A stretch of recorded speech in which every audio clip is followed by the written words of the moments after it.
EyePlus training സൊല്യൂഷൻ്റെ പുതിയൊരു വീഡിയോയിലേക്ക് ഏവർക്കും സ്വാഗതം. കഴിഞ്ഞ വീഡിയോയിൽ നമ്മൾ ഒരു ജനറൽ ഇൻട്രൊഡക്ഷൻ കണ്ടു. എങ്ങനെയാണ് ഒരു UGC നെറ്റ് എക്സാമിന് വേണ്ടിയിട്ട് പ്രിപ്പയർ ചെയ്യേണ്ടത്, ഓഫ്ലൈൻ കോച്ചിങ് വേണമോ സെൽഫ് സ്റ്റഡി വേണമോ എന്നൊക്കെ നമ്മൾ കഴിഞ്ഞ പ്രാവശ്യം കണ്ടു. നമ്മൾ ഇന്ന് നമുക്ക് എങ്ങനെയാണ് ഒരു പേപ്പറിന് പ്രിപ്പയർ ചെയ്യേണ്ടത് നമുക്ക് നോക്കാം. അതായത് ഫസ്റ്റ് പേപ്പറിന് എങ്ങനെയാണ് പ്രിപ്പയർ ചെയ്യേണ്ടത്, സെക്കൻഡ് പേപ്പർ എന്ന് പറയുമ്പോൾ ഞാൻ കൊമേഴ്സാണ് ഉദ്ദേശിക്കുന്നത്. കൊമേഴ്സിന് എങ്ങനെ പ്രിപ്പയർ ചെയ്യാം എന്നുള്ളതാണ് നമ്മൾ ഇന്നത്തെ ദിവസം അല്ലെങ്കിൽ ഇന്നത്തെ ഈ ഒരു വീഡിയോയിലൂടെ കാണാനായിട്ട് പോകുന്നത്. അപ്പോൾ ആദ്യം ഫസ്റ്റ് പേപ്പറിൻ്റെ കാര്യം ഞാൻ പറയാം. ഫസ്റ്റ് പേപ്പറിലേക്ക് വരുമ്പോഴത്തേക്ക് എല്ലാവർക്കും കോമൺ ആയിട്ട് വരുന്നൊരു പേപ്പറാണ് ഫസ്റ്റ് പേപ്പർ എന്ന് പറയുന്നത്. ഫസ്റ്റ് പേപ്പറിൽ തന്നെ പല സബ്ജക്റ്റുകളുണ്ട്. ഞാൻ അതിനെ ഒന്ന് ഗ്രൂപ്പ് ചെയ്യാനായിട്ട് ആഗ്രഹിക്കുകയാണ്. ഫസ്റ്റ് പേപ്പറിന് 10 പേപ്പേഴ്സാണുള്ളത്. നമുക്ക് teaching aptitude, TA means teaching aptitude ഉണ്ട്. രണ്ടാമതായിട്ട് റിസർച്ച് ആപ്റ്റിറ്റ്യൂഡ് ഉണ്ട്. മൂന്നാമതായിട്ട് കമ്മ്യൂണിക്കേഷൻ. 3 കാര്യങ്ങൾ. പിന്നെ മറ്റൊരു ഗ്രൂപ്പ്, ഞാനിതിനെ പറയാനുള്ള എളുപ്പത്തിനും ഒന്ന് അനലൈസ് ചെയ്യാനുള്ള എളുപ്പത്തിനും വേണ്ടിയിട്ടാണ് ഗ്രൂപ്പുകളാക്കി മാറ്റുന്നത്. മറ്റൊരു ഗ്രൂപ്പ് എന്ന് പറയുമ്പോഴത്തേക്ക് ICT, രണ്ടാമതായിട്ട് പീപ്പിൾ ആൻഡ് എൻവയോൺമെൻറ്റ്, പിന്നീട് ഹയർ എഡ്യൂക്കേഷൻ. ഇനി മറ്റൊരു ഗ്രൂപ്പ് എന്ന് പറയുമ്പോഴത്തേക്ക് ഒന്ന് ലോജിക്കൽ റീസണിങ്, 2 മാത്തമാറ്റിക്കൽ റീസണിങ് അല്ലെങ്കിൽ മാത്തമാറ്റിക്കൽ എബിലിറ്റീസ്, അരിത്തമെറ്റിക്കൽ എബിലിറ്റീസ്, അത് മാത്തമാറ്റിക്കൽ എബിലിറ്റീസ്. അടുത്തൊന്ന് ഡേറ്റ ഇൻ്റർപ്രിട്ടേഷൻ, പിന്നീട് റീഡിംഗ് കോംപ്രഹെൻഷൻ, RC എന്ന് പറയും, റീഡിംഗ് കോംപ്രഹെൻഷൻ. ഓക്കെ, അപ്പോൾ നമുക്ക് ഇങ്ങനെയുള്ള 10 എല്ലാം കൂടി ചേർത്ത് 10, ഓർഡർ ഡിഫറെൻ്റ് ആണ്, എന്നാലും ഞാനിതിനെ ഈ രീതിയിൽ ഒന്ന് ഡിവൈഡ് ചെയ്തിരിക്കുകയാണ്. അപ്പം ഈ രീതിയിൽ നമുക്ക് ഡിവൈഡ് ചെയ്യുമ്പോഴത്തേക്ക് ആകെ മൊത്തം 10 പേപ്പേഴ്സാണ് ഉള്ളത്. ഇതിൽ ടീച്ചിങ് ആപ്റ്റിറ്റ്യൂഡ് ഉണ്ട്, റിസർച്ച് ആപ്റ്റിറ്റ്യൂഡ് ഉണ്ട്, കമ്മ്യൂണിക്കേഷൻ. ഈ ഒരു ഗ്രൂപ്പിൻ്റെ പ്രത്യേകത എന്ന് പറയുന്നത് ഇത് കുറച്ചും കൂടെ എനിക്ക് മനസ്സിലാക്കാൻ പറ്റിയത്, ഇത് കുറച്ചും കൂടെ നമ്മളുടെ ഒരു യുക്തിപരമായ തീരുമാനങ്ങൾക്ക് ഇമ്പോർട്ടൻസ് കൊടുക്കാറുണ്ട്. എന്തായാലും പൊതുവേ ഒരു ബേസ് ക്വസ്റ്റ്യൻസ് നമുക്ക് ഡെഫിനറ്റ് ആയിട്ടും കിട്ടും. ഇപ്പോൾ ടീച്ചിങ് ആപ്റ്റിറ്റ്യൂഡ് ആണെങ്കിൽ ഒരു ക്ലാസ് മുറിയിൽ നമ്മൾ എങ്ങനെയാണ് ബിഹേവ് ചെയ്യേണ്ടത്, അല്ലെങ്കിൽ ഇന്നൊരു സിറ്റുവേഷൻ ഉണ്ടാവുകയാണെങ്കിൽ ആസ് എ ടീച്ചർ നിങ്ങൾ എങ്ങനെയായിരിക്കും ബിഹേവ് ചെയ്യുക. അപ്പം നിങ്ങളുടെ അധ്യാപനത്തിനോടുള്ള നിങ്ങളുടെ അഭിരുചിയാണ് ഇവിടെ പരിശോധിക്കുക. അപ്പോൾ ചോദിക്കും എല്ലാ ക്വസ്റ്റ്യൻസും ഇങ്ങനെയായിരുന്നു, ഒരു കാലം വരെ ഏതാണ്ട് ക്വസ്റ്റ്യൻസ് എല്ലാം ഇങ്ങനെ തന്നെയായിരുന്നു. പക്ഷേ റീസെൻറ്റ് ടൈമിൽ നമ്മൾ നോക്കുകയാണെങ്കിൽ അല്ല. അതുകൂടാതെ നമ്മൾ എസ്പെഷ്യലി തിയറീസ് കൂടി പഠിക്കണം. തിയറി പോർഷൻസ് കുറേ ഉണ്ട്, മെത്തേഡ്, ഇവാലുവേഷൻ ടെക്നിക്സുകൾ, അതേപോലെ തന്നെ നമുക്ക് നോക്കുകയാണെങ്കിൽ പലതരത്തിലുള്ള ലേണിംഗ് തിയറീസ്, ടീച്ചിങ് തിയറീസ് പോലെയുള്ള ഡിഫറെൻറ്റ് തിയറീസ് കൂടി നമ്മൾ ഇതിനകത്ത് കവർ ചെയ്യേണ്ടതായിട്ട് വരും. പൊതുവേ നമ്മൾ ആ രീതിയിലാണ്, ആ ഒരു അപ്രോച്ചാണ് ഇവിടെ ഉള്ളത്. അപ്പോൾ അങ്ങനെ വരുമ്പോഴത്തേക്ക് നിങ്ങൾക്ക് ടീച്ചിങ് ആപ്റ്റിറ്റ്യൂഡിൻ്റെ പോർഷൻസ് നിങ്ങൾക്ക് ആ രീതിയിൽ വേണം നിങ്ങൾ കവർ ചെയ്യാൻ. ദാറ്റ് മീൻസ് തിയററ്റിക്കലായിട്ടുള്ള കുറേ കാര്യങ്ങൾ പഠിക്കാനായിട്ടുണ്ട്, എസ്പെഷ്യലി ടീച്ചിങ്, ഇവാലുവേഷൻ, അതേപോലുള്ള കുറേ കാര്യങ്ങളുണ്ട്. അത് പ്ലസ് തിയറിറ്റിക്കലായിട്ടുള്ള കുറേ കാര്യങ്ങൾ, എസ്പെഷ്യലി ഇത് ഡിഫറെൻറ്റ് തിയറീസ് ഒക്കെ നിങ്ങൾ കൃത്യമായിട്ട് ഈ ഒരു ഭാഗത്തിൽ പഠിക്കേണ്ടതായിട്ട് വരും. ഏതാണെങ്കിൽ ടീച്ചിങ് ആപ്റ്റിറ്റ്യൂഡ് ആണെങ്കിൽ പഠിക്കേണ്ടതായിട്ട് വരും. ഓക്കെ, അപ്പോൾ ടീച്ചിങ് ആപ്റ്റിറ്റ്യൂഡൊക്കെ പഠിക്കുന്ന സമയത്ത് നിങ്ങളിങ്ങനെ ഒരു നെറ്റ് പാസ്സാകാൻ വേണ്ടി നിങ്ങൾ ടീച്ചിങ് ആപ്റ്റിറ്റ്യൂഡ് പഠിക്കാതെ നമ്മൾ എന്തായാലും അധ്യാപനം ആഗ്രഹിക്കുന്നത് അല്ലെങ്കിൽ ടീച്ചറായി തീരാൻ ആഗ്രഹിക്കുന്നത് കൊണ്ടാണല്ലോ നമ്മൾ ഇതിനൊക്കെ ഈ ഒരു എക്സാമിലേക്ക് ഇറങ്ങി തിരിച്ചിരിക്കുന്നത്. അപ്പം ഒരു ടീച്ചറാകാൻ നമുക്ക് വേണ്ട ക്വാളിറ്റീസിനെ പറ്റിയിട്ടാണ് പഠിക്കുന്നത്. അപ്പം ആ ഒരു രീതിയിൽ നിങ്ങൾ വായിക്കുകയാണെങ്കിൽ ടീച്ചിങ് ആപ്റ്റിറ്റ്യൂഡ് വളരെയധികം ഇൻട്രസ്റ്റിംഗ് ആയിട്ടുള്ള ഒരു കാര്യമായിരിക്കും. അതേപോലെ റിസർച്ച് ആപ്റ്റിറ്റ്യൂഡും ഞാൻ ഈ പറഞ്ഞ പോലെ തന്നെയാണ്. കമ്മ്യൂണിക്കേഷൻ ആണെങ്കിലും അങ്ങനെ. ഈ 3 കാര്യങ്ങളും നമുക്ക് നമ്മുടെ ആ ഒരു റിയാലിറ്റിയിലേക്ക്, നമ്മുടെ റിയൽ ലൈഫിലേക്ക് കുറേ കൂടെ അപ്ലൈ ചെയ്യാൻ പറ്റുന്ന കാര്യങ്ങൾ. അപ്പോൾ നിങ്ങൾ ആ സെൻസിൽ വേണം വായിക്കാൻ. റിസർച്ച് ആപ്റ്റിറ്റ്യൂഡ് ആണെങ്കിലും മോസ്റ്റ്ലി ഗവേഷണത്തെ പറ്റിയിട്ടാണ്, ഗവേഷണ സ്റ്റെപ്പുകളെ പറ്റി പഠിക്കാനായിട്ടുണ്ട്. അതേപോലെ തന്നെ നേരത്തെ നമ്മൾ ടീച്ചിങ് ആപ്റ്റിറ്റ്യൂഡിൽ കണ്ടതുപോലെ തന്നെ ഈ ഗവേഷണത്തിലുള്ള നമ്മുടെ അഭിരുചി പരിശോധിക്കുന്ന തരത്തിലുള്ള ക്വസ്റ്റ്യൻസ് തീർച്ചയായിട്ടും ഉണ്ടായിരിക്കും. പ്ലസ് തിയറിറ്റിക്കലായിട്ടുള്ള കുറേ കാര്യങ്ങൾ നമുക്ക് തീർച്ചയായിട്ടും കാണും. അങ്ങനെ കുറച്ച് കാര്യങ്ങളൊക്കെയാണ് നമുക്ക് എവിടെ കാണാൻ സാധിക്കുക, ഈ പറഞ്ഞിരിക്കുന്ന റിസർച്ച് ആപ്റ്റിറ്റ്യൂഡിൽ കാണാനായിട്ട് പറ്റും. കൂടുതലും ഗവേഷണത്തിനെ അടിസ്ഥാനമാക്കി ഗവേഷണത്തിൻ്റെ അഭിരുചികൾ പരിശോധിക്കുന്നതിന് വേണ്ടി ഗവേഷണം നമുക്ക് ചെയ്യാനുള്ള കപ്പാസിറ്റി ഉണ്ടോ എന്നൊക്കെ ആ രീതിയിലായിരിക്കും റിസർച്ച് ആപ്റ്റിറ്റ്യൂഡ് ഉള്ളത്. അപ്പം നിങ്ങൾ റിസർച്ച് ആപ്റ്റിറ്റ്യൂഡ് വേണ്ടിയിട്ട് നിങ്ങൾ പഠിക്കുമ്പോൾ നിങ്ങൾ കുറച്ചും കൂടെ ഒരു ഗവേഷകൻ എന്ന രീതിയിൽ തന്നെ, അല്ലെങ്കിൽ ഒരു ഗവേഷകൻ എന്ന രീതിയിൽ തന്നെ നിങ്ങളൊന്ന് വായിക്കുകയും പഠിക്കുകയും ചെയ്യും. കാരണം നിങ്ങൾ എന്തായാലും JRF കിട്ടിയാൽ PhDയിലേക്ക് പോകേണ്ട ആൾക്കാരാണ്. നിങ്ങളിപ്പോൾ കോളേജ് UGC നെറ്റ് ആയാലും ഡെഫിനറ്റ്ലി നിങ്ങൾ കോളേജ് ആയിരിക്കും ആഗ്രഹിക്കുക. അപ്പോൾ കോളേജിലേക്ക് പോയാൽ നിങ്ങൾക്ക് റിസർച്ച് എന്ന് പറയുന്നത് പറയാൻ പറ്റില്ല, ഇനിയിപ്പോൾ മാൻഡേറ്ററി ആയിട്ട് തന്നെ വരാൻ സാധ്യതയുണ്ട്. അപ്പോൾ അങ്ങനെ വരുമ്പോഴത്തേക്ക് എന്തായാലും നമ്മൾ ഗവേഷണത്തിലേക്ക് നമ്മൾ ചെന്നേ പറ്റും. ഈവൻ നിങ്ങൾ PhD ചെയ്യുന്നില്ല എങ്കിൽ പോലും നിങ്ങൾക്ക് ഗവേഷണം മാറ്റി നിർത്താനായിട്ട് പറ്റില്ല. അറ്റ്ലീസ്റ്റ് ജേണൽസ്, ആർട്ടിക്കിൾസ് പോലുള്ള കുറേ കാര്യങ്ങൾ നിങ്ങൾ ചെയ്തേ പറ്റും. അപ്പോൾ നിങ്ങൾ ആ സെൻസിൽ വായിക്കുകയാണെങ്കിൽ വളരെ രസകരമായിട്ട് കംപ്ലീറ്റ് ചെയ്യാൻ പറ്റുന്ന പോർഷനാണ് റിസർച്ച് ആപ്റ്റിറ്റ്യൂഡ് എന്ന് പറയുന്നത്. മൂന്നാമത്തെ കമ്മ്യൂണിക്കേഷനാണ്. ഓഫ് കോഴ്സ് ഒരു കോണ്ടെക്സ്റ്റൽ ബേസ്ഡ് ആയിട്ടുള്ള, അതായത് ഒരു സാഹചര്യങ്ങൾ നൽകിയ ശേഷം അതിൽ നിന്ന് ഉത്തരം കണ്ടെത്തേണ്ടതുള്ള ചോദ്യങ്ങൾ തീർച്ചയായിട്ടും നിങ്ങൾക്ക് ഇതിൽ കാണാനായിട്ട് പറ്റും. പ്ലസ് തിയറിറ്റിക്കൽ ബേസ്ഡ് ആയിട്ട്, തിയറി ബേസ്ഡ്, പക്ഷേ കമ്പാരിറ്റീവ്ലി കുറവാണ്. ടീച്ചിങ് ആപ്റ്റിറ്റ്യൂഡ് പോലെയും റിസർച്ച് ആപ്റ്റിറ്റ്യൂഡ് പോലെയുമുള്ള അതിനെ കമ്പയർ ചെയ്യുമ്പോഴത്തേക്ക് തിയറിറ്റിക്കൽ ആസ്പെക്റ്റുകൾ കുറച്ചും കൂടി ഇമ്പോർട്ടൻസ് ഇവിടെ കുറവാണ്. എന്നിരുന്നാലും തിയറീസും അതേപോലെ കുറേ കോൺസെപ്റ്റുകളൊക്കെ ഇതിൽ നിന്ന് ചോദിച്ച് കാണുന്നുണ്ട്. എനിക്ക് വളരെ ഇൻട്രസ്റ്റിംഗ് ആയിട്ട് തോന്നിയിട്ടുള്ളൊരു 3 പേപ്പേഴ്സാണ്, അല്ലെങ്കിൽ 3 മൊഡ്യൂൾസാണിത്. കാരണം നമ്മളിത് എന്തായാലും നമുക്ക് നമ്മുടെ കുറച്ചും കൂടെ കൂടുതലായിട്ട് നമ്മുടെ ക്യാപ്പബിലിറ്റീസും എബിലിറ്റീസും കൂട്ടാനായിട്ട് സഹായിക്കും.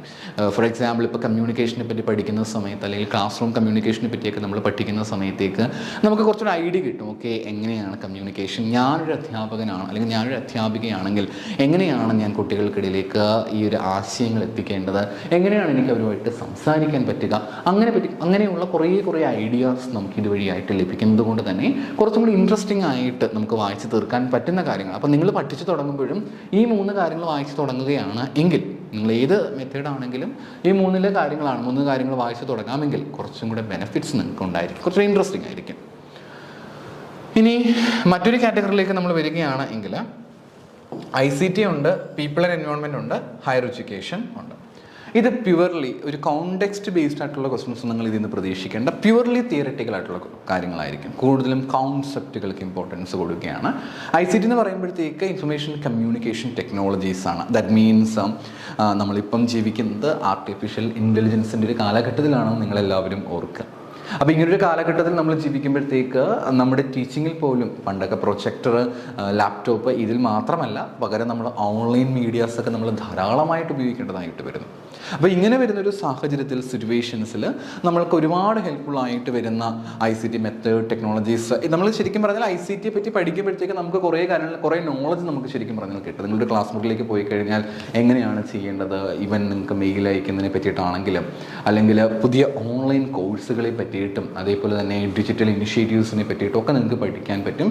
കേവലം ഇതൊക്കെ ജസ്റ്റ് നെറ്റ് ക്രാക്ക് ചെയ്യുക എന്ന ലക്ഷ്യത്തിന് വേണ്ടി മാത്രം നിങ്ങൾ നോക്കാതെ നിങ്ങൾ എന്ത് ചെയ്യുക, നിങ്ങൾ ഈ പറഞ്ഞ പോർഷൻസ് എല്ലാം നിങ്ങൾ കുറച്ചും കൂടെ ഡെപ്തായിട്ട് പോയി നമ്മളൊരു അധ്യാപകനായിട്ട് പോകുന്ന സമയത്ത് നമുക്ക് യൂസ്ഫുൾ ആയിട്ട് വരുന്ന കാര്യങ്ങളായിട്ട് കണക്കാക്കാമെങ്കിൽ ഓഫ് കോഴ്സ് നമ്മുടെ സ്റ്റഡീസ് കുറച്ചും കൂടി ഈസി ആയിരിക്കും.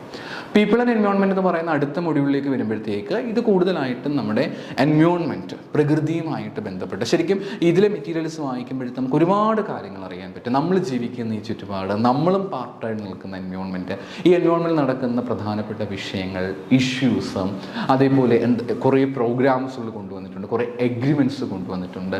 മേ ബി നമ്മൾ യൂസ് ചെയ്യുന്ന പല കാര്യങ്ങളിൽ ചിലതെങ്കിലും ടോക്സിക് ആയിരിക്കും, അല്ലെങ്കിൽ നമ്മൾ പുറത്തേക്ക് ഇറങ്ങുന്ന സമയത്ത് നമുക്ക് മറ്റ് പൊല്യൂഷൻസ് ഉണ്ടായിരിക്കും, ടോക്സിക് ആയിട്ടുള്ള ഒരുപാട് കമ്പോണൻസ് നമ്മൾ കാണും, മേ ബി നമ്മൾ കൺസ്യൂം ചെയ്യുന്നുണ്ടായിരിക്കും. അപ്പോൾ ഇങ്ങനെയുള്ള കുറേ കാര്യങ്ങളെ പറ്റിയുള്ള അറിവ് നമുക്ക് ഈ ഒരു പേപ്പറിലൂടെ ലഭിക്കുന്നതായിരിക്കും.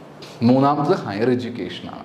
ഹയർ എഡ്യൂക്കേഷൻ കൂടുതലും ഒരു ഹിസ്റ്റോറിക്കൽ ആയിട്ടുള്ള കുറേ കാര്യങ്ങൾ വെച്ച് നമ്മൾ തുടങ്ങും. കുറച്ച് ഇൻട്രസ്റ്റിംഗ് ആണ്, കുറേ പഠിക്കാൻ, മീൻസ് കുറച്ചധികം പോർഷൻ പഠിക്കാനായിട്ടുണ്ട്. ഏതാണ്ട് ഏൻഷ്യൻ്റ് കാലഘട്ടം മുതൽ ഇങ്ങോട്ട് മോഡേൺ ലെവൽ വരെ, ഏറ്റവും റീസെൻ്റ് ആയിട്ട് ഉണ്ടായിട്ടുള്ള കാര്യങ്ങൾ വരെ നമുക്കിവിടെ പഠിക്കേണ്ടതായിട്ട് വരും. ഏൻഷ്യൻ്റ് ആയിട്ട് നടന്നിട്ടുള്ള കാര്യങ്ങൾ തുടങ്ങി പിന്നീട് ഇങ്ങോട്ട് വന്ന് ഏറ്റവും റീസെൻ്റ് ആയിട്ട് ഉണ്ടായിട്ടുള്ള കാര്യങ്ങൾ വരെ നമുക്ക് ഹയർ എഡ്യൂക്കേഷനിൽ പഠിക്കേണ്ടതായിട്ട് ഉണ്ട്. ഒരുപാട് കാര്യങ്ങൾ നമുക്ക് ഹയർ എഡ്യൂക്കേഷനിൽ അത്യാവശ്യം ഡിസ്കസ് ചെയ്യാനുണ്ട്. ചരിത്രമാണെന്ന് എനിക്ക് തോന്നിയിട്ടുള്ളത്, കുറേ ചരിത്രങ്ങളാണ്.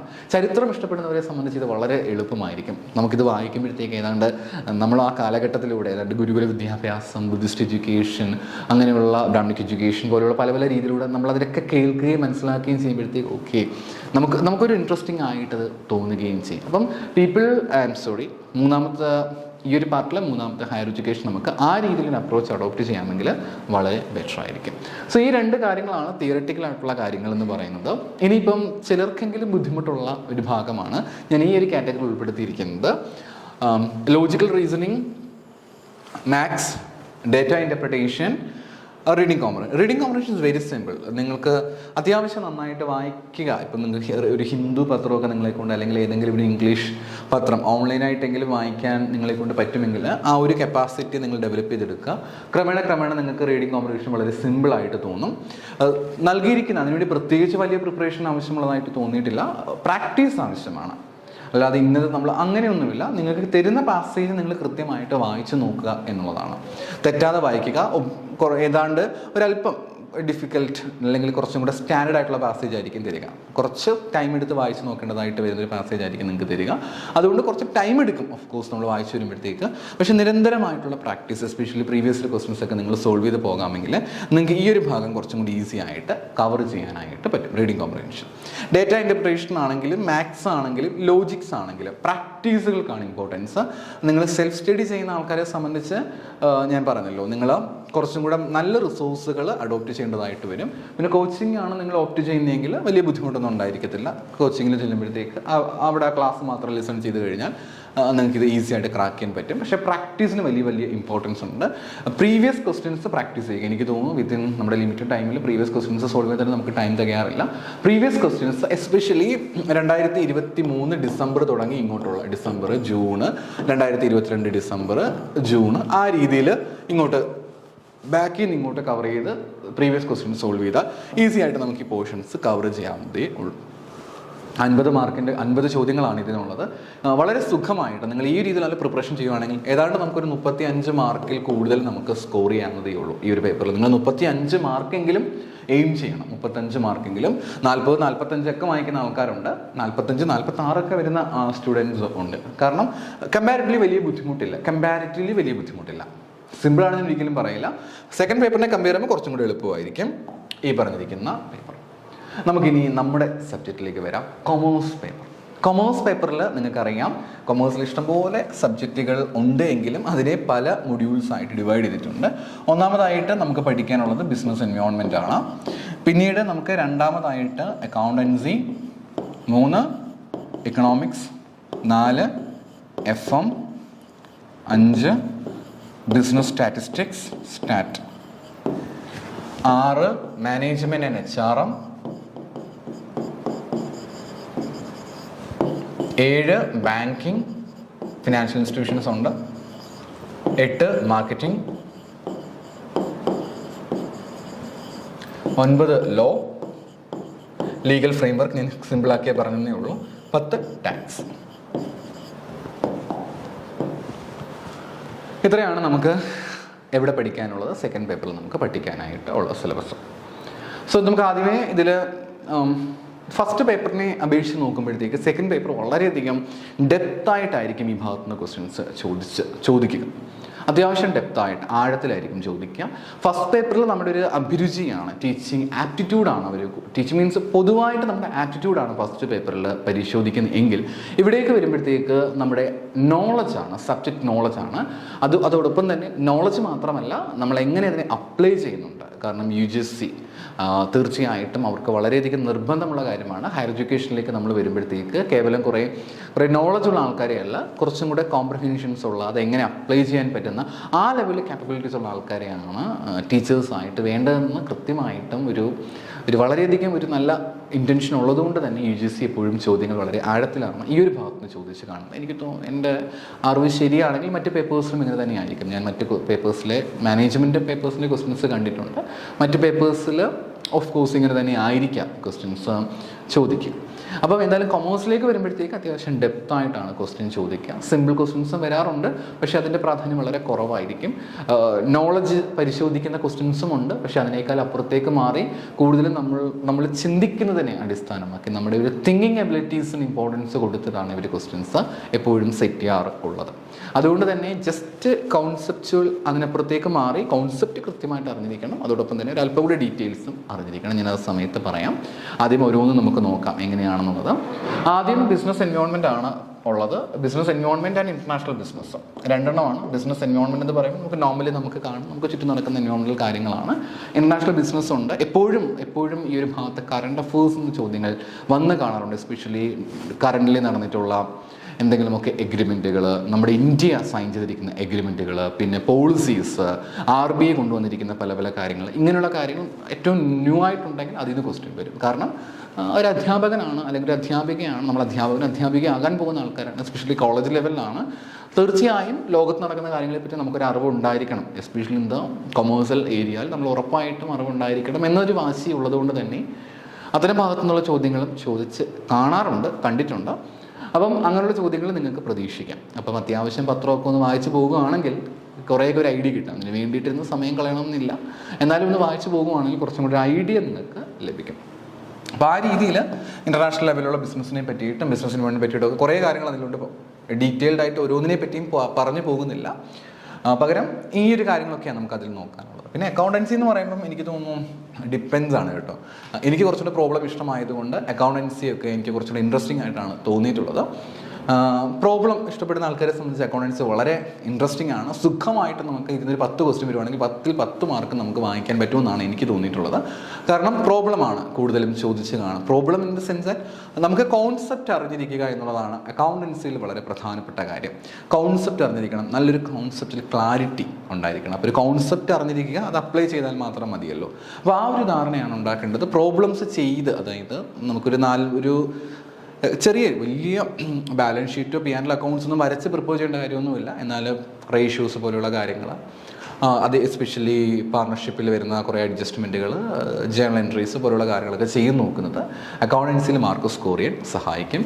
അതേപോലെ തന്നെ കോൺസെപ്റ്റിൽ അണ്ടർസ്റ്റാൻഡ് വേണ്ട മറ്റ് പേപ്പേഴ്സുകളാണ് എക്കണോമിക്സും FM-ഉം സ്റ്റാറ്റിസ്റ്റിക്സും ഒക്കെ. ഈ കാര്യങ്ങളെല്ലാം നിങ്ങൾ കൃത്യമായിട്ട് കോൺസെപ്റ്റുകൾ തറമായിട്ട് അറിഞ്ഞിരിക്കണം. ഈ പറഞ്ഞ പേപ്പേഴ്സിലെല്ലാം വെറുതെ ഇങ്ങനെ വായിച്ചു പോവുക എന്നുള്ളതല്ല. ഒരു കോൺസെപ്റ്റ് പഠിക്കുമ്പോൾ അസംഷൻസ്, ഫോർമുലാസ് ഉണ്ടെങ്കിൽ എങ്ങനെ ഡിറൈവ് ചെയ്ത് വന്നു, എന്തുകൊണ്ട് അത് അപ്ലൈ ചെയ്യുന്നത്, കുറേ കാര്യങ്ങൾ കാണാൻ പഠിച്ച് വെക്കരുത്. എസ്പെഷ്യലി FM ഒക്കെ വരുമ്പോഴത്തേക്ക് ചിലപ്പോൾ ആ ഒരു ടെൻഡൻസി ഉണ്ടാകും. എസ്പെഷ്യലി ഇൻ്റർനാഷണൽ ഫിനാൻഷ്യൽ മാനേജ്മെൻറ്റിലേക്കൊക്കെ വരുമ്പോഴത്തേക്ക് കേട്ട് പരിചയമില്ലാത്ത പല വാക്കുകളും വരുമ്പോഴത്തേക്ക് ബൈഹാർട്ട് ചെയ്ത് വെക്കാൻ നമ്മൾ ശ്രമിക്കും. അങ്ങനെ ചെയ്യരുത്. കോൺസെപ്റ്റുകൾക്ക് നല്ല പ്രാധാന്യം കൊടുത്തിട്ട് വേണം ഈ പറഞ്ഞ ഭാഗങ്ങൾ കവർ ചെയ്യാനായിട്ട്. എസ്പെഷ്യലി സ്റ്റാറ്റിലേക്കൊക്കെ വരുമ്പോഴത്തേക്ക് ഞാൻ പറഞ്ഞല്ലോ, ടെസ്റ്റ് ആണെങ്കിലും അനോവ ആണെങ്കിലും ഒരു റിസർച്ച് ബേസ്ഡ് ആയിട്ട് വേണം അത് ചിന്തിക്കാനായിട്ട്. അങ്ങനെ വെറുതെ കുറേ മീൻ എന്ന് പറയുമ്പോഴത്തേക്ക് എന്താണ് നമുക്കറിയാം, അത് കാണാൻ പിടിച്ച് വെക്കുന്നതിനപ്പുറത്തേക്ക് മാറി അസംഷൻസ് പഠിക്കുമ്പോഴൊക്കെ കണക്ട് ചെയ്ത് എന്തുകൊണ്ടാണ് ഈ അസംഷൻസ് വന്നത്, എന്തുകൊണ്ടാണ് ഈ ഫീച്ചർ വന്നതൊക്കെ പറഞ്ഞുകൊണ്ട് ആ രീതിയിൽ അപ്രോച്ച് വേണം നമ്മളിവിടെ കൊണ്ടുവരാനായിട്ട്. മാനേജ്മെൻറ്റിലേക്ക് വരുമ്പോഴത്തേക്ക് കൂടുതലും തിയറിയാണ് ചോദിച്ച് കാണുന്നത്. HRM ആണെങ്കിലും തിയറി ബേസ്ഡ് ആയിട്ടുള്ള പേപ്പറാണ് മാനേജ്മെൻറ്റ്. അതേപോലെ ബാങ്കിങ്ങിലേക്ക് വരുമ്പോഴത്തേക്കും ബാങ്കിങ് കൂടുതലും തിയറി മാത്രമേ ഉള്ളൂ. ബാങ്കിങ്ങിൽ വരുമ്പോഴത്തേക്ക് എസ്പെഷ്യലി RBIയുടെ ഒക്കെ ഇൻ്റർവെൻഷൻസ്, അതേപോലെ റീസെൻറ്റ് ടൈമിൽ ഉള്ള കാര്യങ്ങളെ പറ്റിയിട്ടൊക്കെ കൃത്യമായിട്ട് ഒരു ഐഡിയ ഉണ്ടായിരിക്കണം. ട്രഷറി ബിൽസ്, അതിനെപ്പറ്റിയൊക്കെ ധാരാളം ചോദ്യങ്ങൾ വരാറുണ്ട്. റീസെൻറ്റ് ടൈമിൽ നടന്നിട്ടുള്ള പല കാര്യങ്ങളെ പറ്റിയിട്ടും ആ ഒരു ഭാഗത്തു നിന്ന് ക്വസ്റ്റ്യൻസ് വന്ന് കാണാറുണ്ട്. അപ്പോൾ നിങ്ങൾക്ക് അതും ഒക്കെ കൃത്യമായിട്ട് പഠിച്ചു പോകേണ്ടതായിട്ട് വരും. മാർക്കറ്റിങ്ങും അതേപോലെ തന്നെയാണ്. മാർക്കറ്റിംഗ് നിങ്ങൾ പഠിക്കുന്ന സമയത്തേക്ക് റീസെൻറ്റ് ടൈമിൽ നടന്നിട്ടുള്ള മാർക്കറ്റിംഗ് ഇന്നൊവേഷൻസ്, ഈ മാർക്കറ്റിങ്ങുമായിട്ട് ബന്ധപ്പെട്ട് എന്തെങ്കിലും ബുക്സുകൾ റീസെൻറ്റ് ടൈമിൽ പബ്ലിഷ് ചെയ്തിട്ടുണ്ടോ, അല്ലെങ്കിൽ ഏതെങ്കിലും കമ്പനീസ് പുതുതായിട്ട് എന്തെങ്കിലും കാര്യങ്ങൾ കൊണ്ടുവന്നിട്ടുണ്ടോ, ഇനിയിപ്പോൾ ആർട്ടിഫിഷ്യൽ ഇൻ്റലിജൻസ് ഒക്കെ ഉള്ള സ്ഥിതിക്ക് ആർട്ടിഫിഷ്യൽ ഇൻ്റലിജൻസുമായിട്ട് ബന്ധപ്പെട്ട് എന്തെങ്കിലുമൊക്കെ കാര്യങ്ങൾ നടന്നിട്ടുണ്ടോ, അങ്ങനെയുള്ള കാര്യങ്ങളെ പറ്റിയൊക്കെ ഒരു കൃത്യമായ ധാരണ നിങ്ങൾ എവിടെ ഉണ്ടാക്കിയെടുക്കാൻ ശ്രമിക്കുക. മാർക്കറ്റിംഗ് മാനേജ്മെൻറ്റിൽ ഉണ്ടാക്കിയെടുക്കാനായിട്ട് ശ്രമിക്കണം. കൂടുതലും ആ രീതിയിലുള്ള ക്വസ്റ്റ്യൻസാണ് നമുക്ക് മാർക്കറ്റിങ്ങിൽ. എന്നാലും പ്യുവർ തിയറി ബേസ്ഡ് ആയിട്ടുണ്ട്. അതുകൊണ്ട് തന്നെ നിങ്ങൾക്ക് ആ പ്യുവർ തിയറി ബേസ്ഡ് ആയിട്ടുള്ള ക്വസ്റ്റ്യൻസ് നിങ്ങൾക്ക് ഫോളോ ചെയ്യാനായിട്ട്, അല്ലെങ്കിൽ അതും നിങ്ങൾക്ക് ഫോക്കസ് ചെയ്യാനായിട്ട് പറ്റും. കോൺസെപ്റ്റിൽ കൂടുതൽ ഇമ്പോർട്ടൻസ് കൊടുക്കുക. അറ്റ് ദ സെയിം ടൈം തന്നെ എക്സ്ട്രാ കുറച്ച് വായന കൂടി വേണം. അടുത്ത പേപ്പറാണ് ലോ. ഞാൻ പറഞ്ഞ കാര്യം തന്നെയാണ്. ലോയിലേക്ക് വരുമ്പോഴത്തേക്ക് എനിക്ക് തോന്നുന്നു ഈ പറഞ്ഞ സബ്ജക്റ്റുകളെ അപേക്ഷിക്കുമ്പോൾ ലോ കുറച്ചും കൂടെ മാർക്ക് സ്കോർ ചെയ്യാൻ എളുപ്പമാണെന്ന് തോന്നിയിട്ടുണ്ട്. എസ്പെഷ്യലി കോൺട്രാക്ട് ആക്ട് ഒക്കെ വരുമ്പോഴത്തേക്ക് നമ്മൾ ആ കോൺട്രാക്ട് ആക്റ്റും വിത്ത് സെക്ഷൻ പഠിക്കാമെങ്കിൽ ഈസി ആയിട്ട് നമുക്ക് ആ സ്കോർ കിട്ടും. ഏതാണ്ട് ലോ പഠിക്കുമ്പോൾ ടാക്സും ഏതാണ്ട് അതേപോലെ തന്നെയാണ്. ടാക്സൊക്കെ സുഖമായിട്ട് ഒരു 10ൽ പൊതുവേ നമുക്ക് അത്യാവശ്യം നന്നായിട്ട് എഫേർട്സ് എടുക്കാമെങ്കിൽ 10ൽ നമുക്ക് 10 ക്വസ്റ്റ്യൻസ് ആണ് വരുന്നതെങ്കിൽ 10ൽ 10 നമുക്ക് സ്കോർ ചെയ്യാൻ പറ്റുന്ന കാര്യങ്ങളുള്ളൂ. കാരണം നിയമങ്ങളാണല്ലോ. നിയമങ്ങൾ എന്ന് പറയുമ്പോഴത്തേക്ക് നമ്മളതിന് എക്സ്ട്രാ ഒരുപാട് കാര്യങ്ങളിലേക്ക് പോകേണ്ടതായിട്ടില്ല. സെക്ഷൻസ് എല്ലാം കൃത്യമായിട്ട് നമുക്ക് അറിഞ്ഞിരിക്കണം എന്ന് മാത്രമേ ഉള്ളൂ. സെക്ഷൻസ് അറിഞ്ഞിരിക്കുക, കാര്യങ്ങൾ കൃത്യമായിട്ട് അറിഞ്ഞിരിക്കുക. അതിനപ്പുറത്തേക്ക് മാറിയൊരു ചോദ്യം വരാനായിട്ട് സാധ്യതയില്ല. ലോ പേപ്പറിലേക്ക് വരുമ്പോഴത്തേക്ക് GST പോലുള്ള കാര്യങ്ങൾ കൂടുതൽ ഇമ്പോർട്ടൻസ് കൊടുത്ത് കാണുന്നുണ്ട്. എല്ലാ പ്രാവശ്യവും വന്ന് ക്വസ്റ്റ്യൻസിൽ നിന്ന് വന്ന് കാണുന്നുണ്ട്. അപ്പോൾ ലോ പേപ്പേഴ്സിലേക്ക് വരുമ്പോഴത്തേക്കും ആ കാര്യങ്ങൾ കൂടി ഒന്ന് കൃത്യമായിട്ട് പഠിച്ചിരിക്കണം. GST പോലുള്ള കാര്യങ്ങൾ കൂടി ഒന്ന് പ്രത്യേകമായിട്ട് ശ്രദ്ധ കൊടുത്ത് പഠിക്കുവാനായിട്ട് ശ്രമിക്കുക. ഇനി ടാക്സിലേക്ക് വരുമ്പോഴത്തേക്ക് നിങ്ങൾ ശ്രദ്ധിക്കേണ്ട കാര്യം, ടാക്സിൽ നമുക്ക് ഡയറക്റ്റ് ടാക്സ് ആണ് ഇവിടെ ഉള്ളത്. 10 മാർക്കിൻ്റെ ചോദ്യങ്ങളാണ് നമ്മൾ പൊതുവെ അവർ ചോദിച്ച് കാണുന്നത്. അപ്പോൾ ഡയറക്റ്റ് ടാക്സിനെ പറ്റി ഒരു ഐഡിയ ഉണ്ടാക്കി വെക്കുക. എന്താണ് ഡയറക്റ്റ് ടാക്സ്, എങ്ങനെയാണ് അതിൻ്റെ കാര്യങ്ങൾ, വാട്ട് ഈസ് ഡയറക്റ്റ് ടാക്സ്, അത് ടാക്സിൽ ഏറ്റവും കോമൺ ആയിട്ട് വരുന്ന ഹെഡ്സ് ഓഫ് ഇൻകം. ഒരു കാലത്ത് ഹെഡ്സ് ഓഫ് ഇൻകം എന്നൊക്കെ ഒരുപാട് ചോദ്യങ്ങൾ ചോദിച്ച് കാണുന്നുണ്ടായിരുന്നു. പിന്നീട് ഇപ്പോൾ റീസെൻറ്റ് ടൈമിലേക്ക് വരുമ്പോഴത്തേക്ക് അതിൽ നിന്ന് മാറി assessment year, assessment procedures, authorities, അതുപോലെയുള്ള ഭാഗങ്ങളിൽ നിന്ന് കൂടുതൽ ചോദ്യങ്ങൾ എക്സാമിന് ചോദിച്ച് കാണുന്നുണ്ട്. അത് കൃത്യമായിട്ട് നോക്കുക. സെക്ഷൻസ്, പിന്നെ നോർമലി ചോദിക്കുന്ന ഏതെങ്കിലും ഹെഡ്സിൽ നിന്ന് എന്തായാലും ഒരു ചോദ്യം സാധ്യമാണ്, കിട്ടാൻ സാധ്യതയുണ്ട്. റെസിഡൻഷ്യൽ സ്റ്റാറ്റസ് പോലുള്ള കാര്യങ്ങളിൽ നിന്നൊക്കെ പ്രോബ്ലംസ് നിങ്ങൾക്ക് ചിലപ്പോൾ പൊതുവെ ചോദിച്ച് കാണുന്നുണ്ട്. അപ്പോൾ പ്രോബ്ലത്തിന് നിങ്ങൾ ഇമ്പോർട്ടൻസ് കൊടുക്കേണ്ടതായിട്ടുണ്ട്. അറ്റ് ദ സെയിം ടൈം നിങ്ങൾ തിയറിക്കും കുറച്ച് ഇമ്പോർട്ടൻസ് കൂടുതൽ കൊടുക്കേണ്ടതായിട്ട് വരും. ഈ ഒരു ഭാഗത്തിൽ നിന്ന് നിങ്ങൾക്ക് ക്രാക്ക് ചെയ്യാനായിട്ട് ഈ 2 കാര്യങ്ങൾക്ക് നിങ്ങൾ ഈക്വൽ ഇമ്പോർട്ടൻസ് കൊടുത്ത് തന്നെ പഠിക്കേണ്ടതായിട്ടുണ്ട്. ബിക്കോസ് അല്പം ശ്രദ്ധയോടുകൂടി പഠിക്കേണ്ട ഒരു ഭാഗമാണ് നമ്മൾ ഈ പറഞ്ഞിരിക്കുന്ന ടാക്സിൻ്റെ പോർഷൻസ്. അപ്പോൾ ഏതാണ്ട് ഇത്രയും സബ്ജക്റ്റുകളാണ് നമുക്ക് രണ്ടാമത്തെ മൊഡ്യൂളായ കൊമേഴ്സിൽ നമുക്ക് കവർ ചെയ്യാനായിട്ടുള്ളത്. അപ്പോൾ എങ്ങനെയായിരിക്കാം ഈ കൊമേഴ്സിൻ്റെ പേപ്പറിൽ ക്വസ്റ്റ്യൻസ് വരിക എന്ന് പറഞ്ഞാൽ, ഇപ്പോൾ നിങ്ങൾ ഒരിക്കലും ഇപ്പം ഒരു എക്സാമ്പിൾ പറയുകയാണെങ്കിൽ, നിങ്ങൾ ഒരു സബ്ജക്റ്റ് വായിക്കുകയാണ് അല്ലെങ്കിൽ ഒരു സബ്ജക്റ്റ് പഠിക്കുകയാണ്. എക്സാമ്പിൾ പറയുകയാണെങ്കിൽ ഇപ്പം ഏതെങ്കിലും ഒരു കോൺസെപ്റ്റിനെ പറ്റി പഠിക്കുന്നു എന്ന് കരുതുക. ഒരു ഇമോഷണൽ ഇൻ്റലിജൻസ് എന്ന് പറയുന്നൊരു കോൺസെപ്റ്റാണ് പഠിക്കുന്നത്, അല്ലെങ്കിൽ ഇമോഷണൽ അപ്പീൽ, ഒരു അഡ്വർടൈസ്മെൻറ്റിനെ പറ്റി പഠിക്കുകയാണ്, അല്ലെങ്കിൽ എന്നിട്ട് ഇമോഷണൽ അപ്പീൽ എന്ന് പറഞ്ഞൊരു കാര്യത്തെ പറ്റിയാണ് പഠിക്കുന്നത്.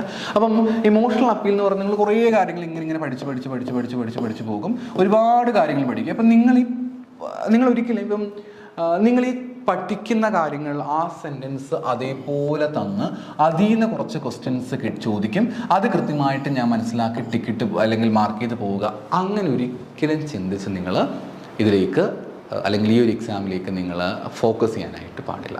ചിലർക്കെങ്കിലും ആ ഒരു ടെൻഡൻസി ഉണ്ട്. നിങ്ങൾ പെട്ടെന്ന് നോക്കുക, ഓക്കെ ഈ മെറ്റീരിയൽസിലുള്ള കാര്യങ്ങളെല്ലാം കൂടെ കമ്പയർ ചെയ്ത് നോക്കിയ ശേഷം മെറ്റീരിയൽസിലുള്ള അതേ സെൻറ്റൻസ് അല്ലെങ്കിൽ അതേ പോയിന്റ് റിപ്പീറ്റ് ചെയ്തതിനകത്ത് വരുന്നുണ്ടോ എന്ന രീതിയിൽ ക്വസ്റ്റ്യൻസ് നിങ്ങൾ പ്രതീക്ഷിച്ച്, സപ്പോസ് നിങ്ങൾ അങ്ങനെ വരുന്നില്ലെങ്കിൽ അയ്യോ ഇത് എന്നെക്കൊണ്ട് പറ്റത്തില്ലല്ലോ എന്ന് നിങ്ങൾ ഒരിക്കലും ചിന്തിക്കുക. നിങ്ങൾ അങ്ങനെ പ്രതീക്ഷിച്ച് നെറ്റിൻ്റെ എക്സാമിന് പോകാനേ പാടില്ല. കാരണം അവിടെ ഒരിക്കലും ഞാൻ പറയില്ല, ചില ചോദ്യങ്ങൾ മാത്രമേ അങ്ങനെ നോളജ് ചെക്ക് ചെയ്യാൻ വേണ്ടി ക്വസ്റ്റ്യൻ വരും. വളരെ കുറച്ച് ക്വസ്റ്റ്യൻസ്, എനിക്ക് തോന്നുന്നു 100 ക്വസ്റ്റ്യൻസ് എടുക്കുകയാണെങ്കിൽ 10 ക്വസ്റ്റ്യൻസ് എന്തെങ്കിലും മാത്രമേ, അല്ലെങ്കിൽ 10-15 ക്വസ്റ്റ്യൻസ് ഈ രീതിയിൽ വരികയുള്ളൂ. കൂടുതലും ക്വസ്റ്റ്യൻ വരാൻ സാധ്യതയുള്ളത് കുറച്ച് ഓപ്ഷൻ നൽകിയ ശേഷം ഈ പറഞ്ഞിരിക്കുന്ന സെൻറ്റൻസിൽ ഏതൊക്കെയാണ് A, B, 2, 3, 4, 5 ഇപ്പോൾ കുറേ സ്റ്റേറ്റ്മെൻറ്റ് നൽകിയിരിക്കും. അതിനുശേഷം ഇവിടെ ഓപ്ഷൻ കൊടുത്തിരിക്കും, ഇതിൽ ഏതൊക്കെയാണ് മ്യൂച്വൽ ഫണ്ടുമായിട്ട് ബന്ധപ്പെട്ട കാര്യങ്ങൾ. ഓപ്ഷൻ എ എന്ന് പറയുമ്പോഴത്തേക്ക് 1, 2, 3. ഓപ്ഷൻ ബി എന്ന് പറയുമ്പോഴത്തേക്ക് 2, 3, 4. ഓപ്ഷൻ സി എന്ന് പറയുമ്പോഴത്തേക്ക് 1, 2, 5. ഓപ്ഷൻ ഡി എന്ന് പറയുമ്പോഴത്തേക്ക് 1, 4, 5. എന്നിട്ട് ഇതിൽ ഏതൊക്കെയാണ് മ്യൂച്വൽ ഫണ്ടുമായിട്ട് ബന്ധപ്പെട്ടിരുന്ന സ്റ്റേറ്റ്മെൻറ്റുകൾ. എങ്ങനെയായിരിക്കും നിങ്ങൾക്ക് ക്വസ്റ്റ്യൻ കിട്ടുക. അപ്പോൾ ഇങ്ങനെ വരുമ്പോഴത്തേക്ക് ഒരിക്കലും നമ്മളുടെ ആ മെറ്റീരിയൽസിൽ നിങ്ങൾ മെറ്റീരിയൽസ് എടുത്താലും ആ മെറ്റീരിയൽസിലുള്ള എല്ലാ കാര്യങ്ങളും ഈ ഒരു ഓപ്ഷനിൽ കാണില്ല. അപ്പോൾ എങ്ങനെയാണ് അപ്പോൾ നമുക്ക് ഈ ഒരു ക്വസ്റ്റ്യൻ ആൻസർ കണ്ടെത്താനായിട്ട് പറ്റുക. അപ്പോൾ മ്യൂച്വൽ ഫണ്ടിനെ പറ്റിയിട്ടാണ് ഒരു സ്റ്റേറ്റ്മെൻറ്റ് വരുന്നതെങ്കിൽ നിങ്ങൾ ആദ്യം ചിന്തിക്കേണ്ടത് എന്താണ് മ്യൂച്വൽ ഫണ്ട്. നമുക്കൊരു ഐഡിയ ഉണ്ടായിരിക്കും. മ്യൂച്വൽ ഫണ്ടിനെ പറ്റി നല്ല ഡീറ്റെയിൽഡ് ആയിട്ട് നമ്മൾ പഠിച്ചിട്ടുണ്ടായിരിക്കും. നമ്മുടെ മെറ്റീരിയൽസിലൂടെയും ക്ലാസ്സിലൂടെയും ഒക്കെ കൃത്യമായ ധാരണയുണ്ട്. ആ ധാരണ വെച്ചുകൊണ്ട് ഓരോ സ്റ്റേറ്റ്മെൻറ്റും പരിശോധിക്കുക. എൻ്റെ ധാരണ വെച്ചുകൊണ്ട് ഈ സ്റ്റേറ്റ്മെൻറ്റ് ശരിയാണോ, അല്ലെങ്കിൽ നമുക്ക് ചിലപ്പോൾ തോന്നും ഈ സ്റ്റേറ്റ്മെൻറ്റ് തെറ്റാണ്, ഇത് അഡോപ്റ്റ് ചെയ്യാൻ പറ്റും, ഇത് അഡോപ്റ്റ് ചെയ്യാൻ പറ്റും, തെറ്റാണ്. അപ്പോൾ ഈ പറഞ്ഞിരിക്കുന്ന കാര്യങ്ങൾ വരുന്ന ഓപ്ഷൻ ഏതാണോ അത് ടിക്ക് ചെയ്യുക. ചിലപ്പോൾ നമുക്ക് ഇതിൽ ഒരെണ്ണം മാത്രമേ അറിയുകയുള്ളൂ, എന്നാൽ പോലും ആ ഒരു എലിമിനേഷൻ ടെക്നിക്സ് അഡോപ്റ്റ് ചെയ്യാമെങ്കിൽ നമുക്ക് ഈസി ആയിട്ട് ഇവിടെ ക്ലിയർ ചെയ്ത് കണ്ടുപിടിക്കാനായിട്ട് പറ്റും. ആ ഒരു അപ്രോച്ചാണ് നമുക്കിവിടെ ആവശ്യമായിട്ടുള്ളത്. അല്ലാതെ നിങ്ങൾ ഒരിക്കലും നമ്മൾ സ്കൂളിലൊക്കെ അല്ലെങ്കിൽ സ്കൂളിലും മറ്റും നമ്മൾ കാണുന്ന MCQs പോലെ സെൻറ്റൻസുകൾക്ക് ശേഷം ഒരെണ്ണം മാത്രം ആ രീതിയിലേ ആയിരിക്കില്ല. ചിലപ്പോൾ നമുക്ക് മാച്ച് ദ ഫോളോയിങ് ക്വസ്റ്റ്യൻസ് ഒക്കെ ഉണ്ട്, assertion reason type of questions ഉണ്ട്. ഇവിടെയെല്ലാം ഈ ഒരു അപ്രോച്ചസാണ് അഡോപ്റ്റ് ചെയ്യേണ്ടത്. അല്ലാതെ ഞാൻ കുറേ കാര്യങ്ങൾ അതേപോലെ പഠിച്ചു വെക്കും, ഞാൻ അതേപോലെ തന്നെ അത് അഡോപ്റ്റ് ചെയ്ത് പോകും, ആ ഒരു രീതി നിങ്ങൾ ഫോളോ ചെയ്യുകയാണെങ്കിൽ നിങ്ങൾക്ക് ഈ ഒരു എക്സാം വളരെയധികം ബുദ്ധിമുട്ടായിരിക്കും എന്നുള്ള കാര്യത്തിൽ യാതൊരു സംശയവും വേണ്ട. അതുകൊണ്ട് നിങ്ങൾ ഒരിക്കലും ഈ രീതിയിലേക്ക് പോകാനായിട്ട് പാടില്ല. നിങ്ങൾ നന്നായിട്ട് പഠിക്കുന്ന കാര്യങ്ങൾ എങ്ങനെ അപ്ലൈ ചെയ്യാൻ പറ്റുമെന്ന് കൃത്യമായിട്ട് മനസ്സിലാക്കുക. അപ്പോൾ അതെങ്ങനെ അപ്ലൈ ചെയ്യാനായിട്ട് പറ്റും, നിങ്ങൾക്ക് എങ്ങനെയാണ് ആ കഴിവ് ഡെവലപ്പ് ചെയ്തെടുക്കാനായിട്ട് പറ്റുക? Through solving maximum number of questions. PYQs നിങ്ങൾക്ക് സോൾവ് ചെയ്യാനായിട്ട് പറ്റും, അല്ലെങ്കിൽ മറ്റ് MCQs സോൾവ് ചെയ്യാനായിട്ട് പറ്റും. നിങ്ങൾക്ക് പല മെത്തേഡുകൾ നിങ്ങൾക്ക് ഇതിനകത്ത് അഡോപ്റ്റ് ചെയ്തെടുക്കാനായിട്ട് പറ്റും. ആ രീതിയിലൂടെ നിങ്ങൾ പതുക്കെ സോൾവ് ചെയ്ത് നിങ്ങൾക്ക് ആ കപ്പാസിറ്റി ഡെവലപ്പ് ചെയ്ത് വരാനായിട്ട് പറ്റും. അതാണ് നിങ്ങൾ ശ്രദ്ധിക്കേണ്ട കാര്യം. അല്ലാതെ ഞാൻ കുറേ പഠിച്ച ശേഷം നേരെ എക്സാമിന് പോവുകയാണെങ്കിൽ നിങ്ങൾക്ക് സോൾവ് ചെയ്തെടുക്കാൻ വലിയ ബുദ്ധിമുട്ടായിരിക്കും. അങ്ങനെ ഒരിക്കലും പോകാനായിട്ട് പാടില്ല. പകരം നിങ്ങൾ കൃത്യമായിട്ട് മനസ്സിലാക്കി അത് എങ്ങനെ സോൾവ് ചെയ്യാൻ പറ്റുമെന്ന് അറിഞ്ഞ് ആ രീതിയിൽ മാത്രമേ നിങ്ങൾ പോകാനായിട്ട് പാടുള്ളൂ. ഇല്ലെങ്കിൽ നിങ്ങൾക്കത് സോൾവ് ചെയ്തെടുക്കാൻ ബുദ്ധിമുട്ടായിരിക്കും. ഇനി കൊമേഴ്സിൻ്റെ എക്സാമിന് തന്നെ വരുന്ന ഒരു കാര്യം എന്ന് പറയുന്നത് റീഡിങ് കോംപ്രഹെൻഷൻ എന്ന് പറയാൻ പറ്റത്തില്ല, കേസ് സ്റ്റഡീസ് ഉണ്ട്. നമുക്ക് റീഡിങ് കോംപ്രഹെൻഷൻ പോലെ തന്നെ പാസേജ് നൽകിയ ശേഷം 10 മാർക്കിൻ്റെ ചോദ്യങ്ങൾ കേസ് സ്റ്റഡീസിനെ ബേസ് ചെയ്താൽ. അപ്പോൾ 90 മാർക്കിൻ്റെ ചോദ്യങ്ങൾ മാത്രമേ ഉള്ളൂ നമുക്ക് പൊതുവേ ചോദിക്കുന്നത്. നമ്മുടെ സബ്ജക്റ്റിൽ നിന്ന് വരുന്നത് മറ്റേത് കേസ് സ്റ്റഡീസാണ്. കേസ് സ്റ്റഡീസ് സിമ്പിളാണ് കേട്ടോ. Simple in the sense that നമ്മളൊന്ന് ശ്രമിച്ചാൽ ഈസി ആയിട്ട് മാർക്ക് സ്കോർ ചെയ്യാൻ പറ്റും. 10ൽ 10 നമുക്ക് സ്കോർ ചെയ്യാനായിട്ട് പറ്റും കേസ് സ്റ്റഡീസ് ഒക്കെ ആണെങ്കിൽ. കാരണം ആൻസർ അതിൽ തന്നെ കൊടുത്തിട്ടുണ്ട്, നമ്മൾ വായിച്ചെടുക്കണമെന്ന് മാത്രമേ ഉള്ളൂ. റീഡിങ് കോംപ്രഹെൻഷനൊക്കെ ഒരു അപ്രോച്ച് നിങ്ങൾ അഡോപ്റ്റ് ചെയ്യാനായിട്ട് പാടില്ല. പകരം കൃത്യമായിട്ട് നന്നായിട്ട് മനസ്സിലാക്കി വേണം അത് അഡോപ്റ്റ് ചെയ്യാനായിട്ട്. നമുക്ക് ഇഫ് യു റിക്വയർഡ് നമുക്ക് പുതിയൊരു വീഡിയോ അതിന് വേണ്ടി തന്നെ കേസ് സ്റ്റഡീസ് എങ്ങനെ സോൾവ് ചെയ്യാൻ പറ്റുമെന്ന രീതിയിൽ നമുക്കൊരു പുതിയ വീഡിയോ നമുക്ക് ഇടാം. ഞാൻ തന്നെ അത് ക്ലാസ് എടുക്കാം. പക്ഷേ പൊതുവായിട്ടൊരു ഐഡിയ തരികയാണെങ്കിൽ നമ്മൾ ഒരു കേസ് സ്റ്റഡീസ് കൃത്യമായിട്ട് വായിച്ച് നോക്കിയ ശേഷം വേണം അതിൽ നമ്മൾ ആൻസറിലേക്ക് എത്തിച്ചേരാനായിട്ട്. കാരണം കേസ് സ്റ്റഡീസ് നമുക്ക് നൽകും, കുറച്ച് ക്വസ്റ്റ്യൻസ് ഉണ്ടായിരിക്കും, ഓപ്ഷൻ ഉണ്ടായിരിക്കും. നമ്മൾ ഓപ്ഷൻ കാണുമ്പോഴത്തേക്കും നമുക്ക് വളരെ ക്ലോസ് ആയിട്ട് കണക്ട് ചെയ്യാൻ പറ്റുന്ന ഓപ്ഷൻസ് ആയിരിക്കും. പക്ഷേ അത് ആയിരിക്കണമെന്നില്ല അതിൻ്റെ ആൻസർ. നന്നായിട്ട് വായിച്ച് അതായത് കുറേ ഇപ്പം നമ്മൾ നോർമലി കാണുന്നതൊക്കെ ഫോർ എക്സാമ്പിൾ ചിലരെങ്കിലും ചെയ്യുന്ന ടെക്നിക്സാണ്. ഇപ്പോൾ ഒരു വലിയൊരു പാസേജ് വന്നിട്ടുണ്ടായിരിക്കും, ക്വസ്റ്റ്യൻ വന്നിട്ടുണ്ടായിരിക്കും. അപ്പോൾ ഈ സെൻറ്റൻസ് വരുന്ന പാസേജ് ഏതാണോ അത് ഇതിൽ നിന്ന് തപ്പിയെടുക്കും, എന്നിട്ട് അതിനെ കണക്ട് ചെയ്യുന്ന ആൻസർ ടിക്ക് ചെയ്യും. ഈ ഒരു രീതി ചിലപ്പോൾ റീഡിങ് കോംപ്രഹെൻഷനിൽ ചിലപ്പോൾ സക്സസ്ഫുൾ ആയിട്ട് വരും. പക്ഷേ കേസ് സ്റ്റഡീസിൽ അങ്ങനെ വരാൻ സാധ്യതയില്ല. കേസ് സ്റ്റഡീസിലേ നമുക്ക് തരുന്നത്. അപ്പോൾ കേസ് സ്റ്റഡീസ് എന്ന് പറഞ്ഞാൽ തന്നെ നമ്മൾ ചിന്തിച്ചുത്തരം എഴുതേണ്ട കാര്യമാണ് കേസ് സ്റ്റഡീസ് എന്ന് പറയുന്നത്. അപ്പോൾ ഈ കേസ് സ്റ്റഡീസിൽ നമുക്ക് സോൾവ് വേണ്ടി ഇത് ഡീറ്റെയിൽഡ് ആയിട്ട് പറയേണ്ടതാണ്. നമുക്ക് സമയമില്ലാത്തതുകൊണ്ടാണ് ഞാൻ ചുരുക്കി പറയുന്നത്. നമുക്ക് പിന്നെ ടൈം കിട്ടുന്നതനുസരിച്ച് അതിനുവേണ്ടി മാത്രം ഒരു വീഡിയോ നമുക്ക് ചെയ്യാം. അപ്പം കേസ് സ്റ്റഡീസ് എന്ന് പറയുമ്പോൾ നമ്മൾ ആദ്യം ചെയ്യേണ്ട കാര്യം നമ്മൾ ആ കേസ് കൃത്യമായിട്ട് വായിച്ച് മനസ്സിലാക്കുക എന്നുള്ളതാണ്. എന്തിനെ പറ്റിയിട്ടാണ് പറയുന്നത് അത് ആദ്യം മനസ്സിലാക്കുക. റീഡിങ് കോംപ്രഹെൻഷൻ ആണെങ്കിലും അങ്ങനെ തന്നെയാണ്. ഇത് എന്തിനെ പറ്റിയിട്ടാണ് പറയുന്നത്. ഒരു എക്സാമ്പിൾ പറയുകയാണെങ്കിൽ ഇപ്പം ഇക്വിറ്റിയെ പറ്റിയിട്ടാണോ, മ്യൂച്വൽ ഫണ്ട്സിനെ പറ്റിയിട്ടാണോ, ഇൻഷുറൻസിനെ പറ്റിയിട്ടാണോ, എന്തിനെ പറ്റിയിട്ടാണ് ഇത് പറയുന്നത്, അല്ലെങ്കിൽ എന്ത് കാര്യത്തിനാണെങ്കിൽ എന്തിനെ പറ്റിയിട്ടാണ് ഇത് സ്റ്റഡി ചെയ്യുന്നത് നമ്മൾ ആദ്യം മനസ്സിലാക്കിയെടുക്കുക. ഒരുപക്ഷെ നമുക്ക് പല കാര്യങ്ങൾ കണക്ട് ചെയ്തുകൊണ്ട് നമുക്ക് കുറച്ച് ഡീറ്റെയിൽഡ് പോകാനായിട്ട് പറ്റുന്ന കാര്യങ്ങളൊക്കെ തന്നെ ആയിരിക്കും. പക്ഷേ കൃത്യമായിട്ട് പഠിക്കുക, എന്തിനെ പറ്റിയിട്ടാണ്, വാട്ട് ഈസ് എ പർപ്പസ്, ആ ഒരു സ്റ്റഡിയുടെ പർപ്പസ് എന്താണ് എന്ന് കൃത്യമായിട്ട് മനസ്സിലാക്കി എടുക്കുക എന്നുള്ളതാണ് നമ്മൾ ആദ്യം ചെയ്യേണ്ട കാര്യം. എന്തിനെ പറ്റിയിട്ടാണ് അത് പഠിക്കാനുള്ളത്, അല്ലെങ്കിൽ എന്തിനെ പറ്റിയിട്ടാണ് നമുക്കതിനകത്തുള്ളത് നമ്മൾ കൃത്യമായിട്ട് മനസ്സിലാക്കിയെടുക്കുക. അതിനുശേഷം ആ കേസ് സ്റ്റഡീസ് പിന്നെയും നിങ്ങളൊന്ന് വായിച്ച് നോക്കുക. നമുക്ക് സമയം കിട്ടുന്നതനുസരിച്ചുകൊണ്ട് കൃത്യമായിട്ട് വായിച്ച് നോക്കി അത് പ്രോപ്പറായിട്ടൊരു അണ്ടർസ്റ്റാൻഡിങ് ഉണ്ടാക്കിയെടുക്കുക. എല്ലാം മനസ്സിലാക്കണം. എന്താണ് അതിൻ്റെ ബിസിനസ് ആപ്ലിക്കേഷൻ മനസ്സിലാക്കുക. കൊമേഴ്സായിട്ട് ബന്ധപ്പെട്ട് വരുന്നൊരു പാസേജസ് ആയിരിക്കും നമുക്ക് തരിക. അപ്പം അതിനെപ്പറ്റി ഒരു ഐഡിയ ഉണ്ടാക്കിയെടുക്കുക. എന്താണ് അതിനകത്ത് പറയുന്നത് എന്ന് കൃത്യമായിട്ട് മനസ്സിലാക്കിയ ശേഷം വേണം അത്തരം ക്വസ്റ്റ്യൻസ് സോൾവ് ചെയ്യേണ്ടത്. നമുക്ക് പിന്നീട് ടൈം അനുസരിച്ചുകൊണ്ട് ഒരു കേസ് സ്റ്റഡി നമുക്ക് പ്രാക്ടിക്കലി തന്നെ ഒരു കേസ് സ്റ്റഡി നൽകി നമുക്കത് സോൾവ് ചെയ്യുന്ന എങ്ങനെയാണ് ഞാനൊരു വീഡിയോ അപ്ലോഡ് ചെയ്യുന്നതായിരിക്കും. ഓക്കെ, അപ്പോൾ ഇത്രയുമാണ് നമുക്ക് പ്രധാനമായിട്ടും ഈ ഒരു സബ്ജക്റ്റിൽ നമുക്ക് കാണാനായിട്ട് പറ്റുക. എങ്ങനെ അപ്രോച്ച് ചെയ്യണം എന്നതിനെ പറ്റിയിട്ടാണ് നമ്മൾ നോക്കിയത്. ഇനി എന്താണ് I+ നിങ്ങൾ എന്തുകൊണ്ട് ഓപ്റ്റ് ചെയ്യണം എന്നതിനാണ് ഇനി പറയാനായിട്ട് ആഗ്രഹിക്കുന്നത്. I+ നിങ്ങൾ ഓപ്റ്റ് ചെയ്യുന്നതിൻ്റെ ഒരു വലിയ അഡ്വാൻറ്റേജസ് എന്ന് പറയുന്നത്, ഒന്ന് നേരത്തെ സൂചിപ്പിച്ചതുപോലെ തന്നെ നിങ്ങൾക്ക് എല്ലാ കാര്യങ്ങളെ പറ്റി ഒരു കൃത്യമായ ധാരണ നിങ്ങൾക്ക് ലഭിക്കുന്നതായിരിക്കും. നമ്മൾ I+ റെക്കോർഡ് ക്ലാസ്സസ് പ്രൊവൈഡ് ചെയ്യുന്നുണ്ട്. ഒരുപാട് പേര് ജോയിൻ ചെയ്തു. ലൈവ് ക്ലാസ്സസ് ഉണ്ട്. അറ്റ് ദ സെയിം ടൈം നമുക്ക് ഓഫ്ലൈൻ ക്ലാസ്സസും അവൈലബിൾ ആണ്. നിങ്ങൾക്ക് ഏറ്റവും കംഫർട്ടബിളായ രീതിയിൽ നിങ്ങൾക്ക് ഒരു സബ്ജക്റ്റ് അല്ലെങ്കിൽ ഒരു കോഴ്സ് നിങ്ങൾക്ക് ഓപ്റ്റ് ചെയ്യാനായിട്ട് പറ്റും. അപ്പോൾ നമ്മൾ ഈ കോഴ്സിലേക്ക് നിങ്ങൾ ജോയിൻ ചെയ്താൽ നിങ്ങളെ ഗൈഡ് ചെയ്യുന്നുണ്ട്. ഡെഫിനറ്റ്ലി നിങ്ങൾക്ക് പ്രോപ്പറായിട്ടുള്ള മെൻറ്റർഷിപ്പ് ഇവിടെ പ്രൊവൈഡ് ചെയ്യുന്നുണ്ട്. അതുകൂടാതെ നിങ്ങൾ എന്ത് പഠിക്കണം, എങ്ങനെയാണ് പഠിക്കേണ്ടത്, ഇത്തരം കാര്യങ്ങൾ കൂടി കിട്ടുന്നതായിരിക്കും. റെക്കോർഡ് ക്ലാസ് കേൾക്കുന്ന സമയത്ത് കൃത്യമായിട്ടും ടീച്ചേഴ്സ് ഏത് ഏരിയ ഫോക്കസ് ചെയ്യണമെന്ന കാര്യം കൃത്യമായിട്ട് പറയുക. നിങ്ങൾക്കിത് മനസ്സിലാക്കാനായിട്ട് പറ്റുകയും ചെയ്യും. നിങ്ങൾ നന്നായിട്ട് പ്രിപ്പയർ ചെയ്യുക. ഇനി പ്രിപ്പയർ ചെയ്യുന്ന അല്ലെങ്കിൽ ഇനി അടുത്ത എക്സാമിന് എല്ലാവർക്കും നല്ലൊരു വിജയം ഉണ്ടാക്കട്ടെ എന്ന് ആശംസിക്കുന്നു. Thank you.